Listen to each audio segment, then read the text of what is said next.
Assalamu alaikum students. Today's our topic is kinds of clause. Clause को उर्दू में फिक्रा कहते हैं. फिक्रे की एग्जाम के बारे में हम पढ़ेंगे. जैसा कि इससे पहले हमने वीडियो बनाई थी व्हाट इज क्लॉज के ऊपर, तो जिन स्टूडेंट्स ने क्लॉज की वीडियो नहीं देखी पहले वो देखें और उसके बाद फिर आप इस वीडियो को देखकर काइंड्स ऑफ क्लॉजेस को समझिए. बहरहाल मैं फिर भी क्लॉज को एक्सप्लेन कर देता हूं.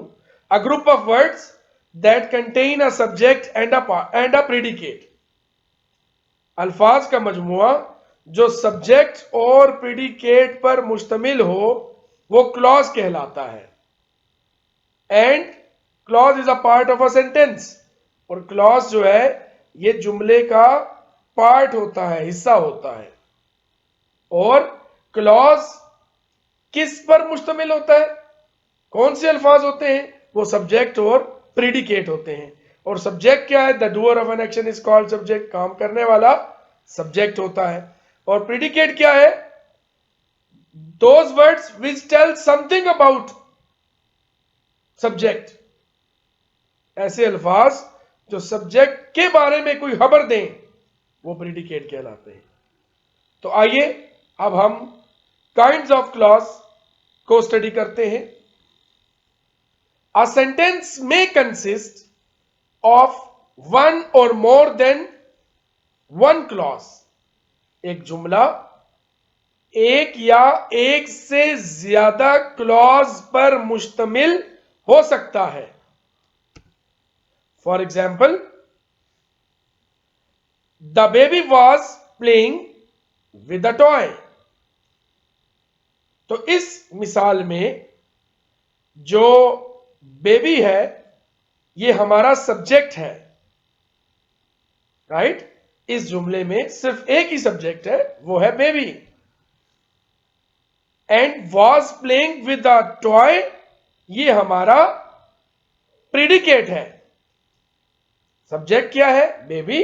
और प्रेडिकेट क्या है? Was playing with a boy, जो कि एक्सप्लेन कर रहे हैं बेबी को. तो वो अल्फाज जो एक्सप्लेन करें सब्जेक्ट को या सब्जेक्ट के बारे में कुछ बताएं वो प्रेडिकेट कहलाते हैं. और इसमें जो वर्ब इस्तेमाल हुआ है वो वॉज प्लेइंग है. राइट? तो इसलिए इस जुमले में सिर्फ एक ही क्लॉज है. Therefore contains only one clause. तो इस जुमले में एक क्लॉज है क्योंकि एक सब्जेक्ट है और एक प्रेडिकेट है, तो ये एक क्लॉज कहलाया. अब हम दूसरी मिसाल की जानिब बढ़ते हैं. The baby was playing with a toy which was made of plastic. अब देखिए इस जुमले में हमारे एग्जाम्पल बी में the baby was playing with a toy. तो यहां पर जो बेबी है वो सब्जेक्ट है.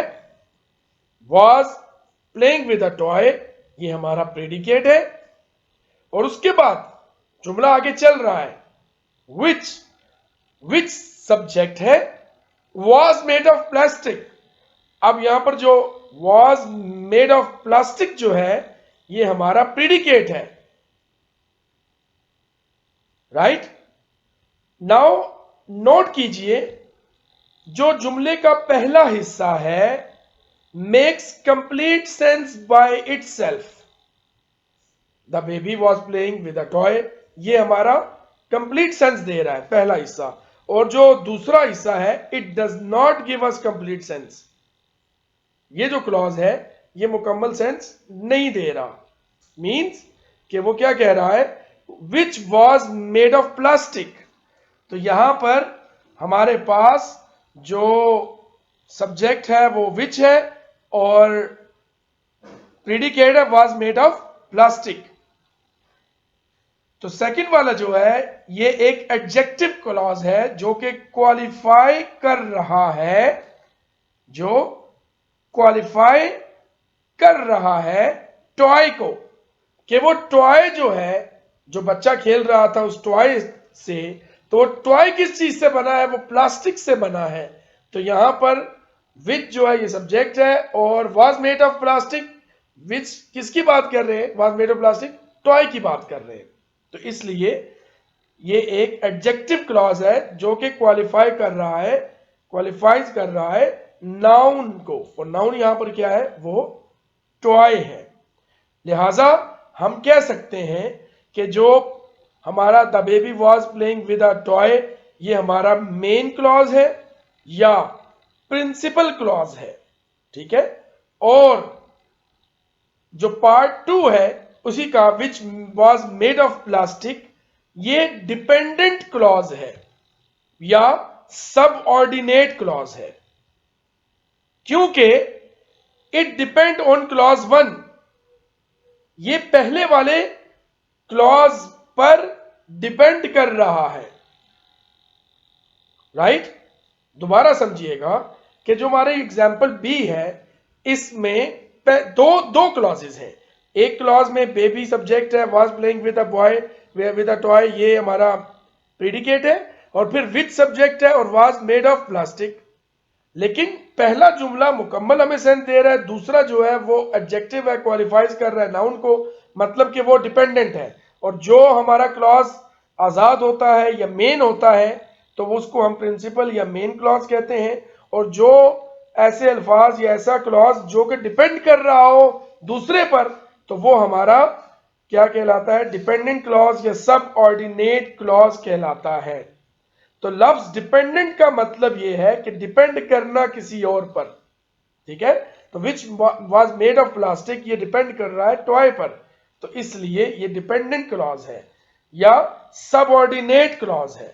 सबऑर्डिनेट का मतलब less importance to another thing, कि इसकी लेस इंपॉर्टेंस है, इसलिए ये डिपेंडेंट है। पहले वाला इंडिपेंडेंट क्लॉज है और दूसरा डिपेंडेंट क्लॉज है। बात समझ गए। उसके बाद हम आगे बढ़ते हैं। अ सेंटेंस में कंटेन टू और मोर मेन और प्रिंसिपल क्लॉज, कि एक जुमले में दो या दो से ज्यादा भी प्रिंसिपल या मेन क्लॉज हो सकते हैं। मतलब प्रिंसिपल भी नाम है और मेन क्लॉज भी नाम है, कोई भी आप कह सकते हैं। मतलब एक जुमले में दो हो सकते हैं। ऊपर हमने पढ़ा था कि एक मेन था और एक डिपेंडेंट था, और अब इसमें वो कह रहे हैं कि दो या दो से ज्यादा मेन भी हो सकते हैं। वो कैसे, जैसे Ali lives in Rawalpindi and I live in Lahore. तो इस जुमले में देखिए अली यहां पर सब्जेक्ट है, लिव्स इन रावलपिंडी ये प्रेडिकेट है, और जो वर्ब है वो लिव्स है। आई दूसरे जुमले में इसी के साथ, इसी जुमले में जो सेकंड पार्ट है, आई सब्जेक्ट है, लिव इन लाहौर ये हमारा प्रेडिकेट है, राइट, और वर्ब यहां पे लिव है। तो यहां पर दो क्लॉज हैं जिनको ज्वाइन किया गया है एंड के साथ, एंड के साथ। Ali lives in Rawalpindi and I live in Lahore, and के साथ ज्वाइन किया गया। तो नोट करें कि हर क्लॉज जो है वो कंप्लीट सेंस दे रहा है। वो देखिए complete sense, Ali lives in Rawalpindi मुकम्मल मफहूम समझ आ रहा है, आई लिव इन लाहौर तो ये भी मुकम्मल मफहूम समझ आ रहा है। तो ऐसे क्लॉजेस जो कि मुकम्मल सेंस दे वो कोऑर्डिनेट क्लॉजेस कहलाते हैं। कोऑर्डिनेट का मतलब है इक्वल इन इंपॉर्टेंस या इक्वल इन रैंक या इक्वल इन पोजीशन, के मतलब दोनों की एक जैसी पोजीशन है। मतलब अली लिव्स इन रावलपिंडी इसका भी उतनी ही इंपॉर्टेंस है जितनी आई लिव इन लाहौर। तो लिहाजा ये दोनों इक्वल इंपॉर्टेंस रखते हैं, इसलिए ये दोनों मेन क्लॉज हैं या ये दोनों प्रिंसिपल क्लॉज हैं। Thank you very much, thank you for listening.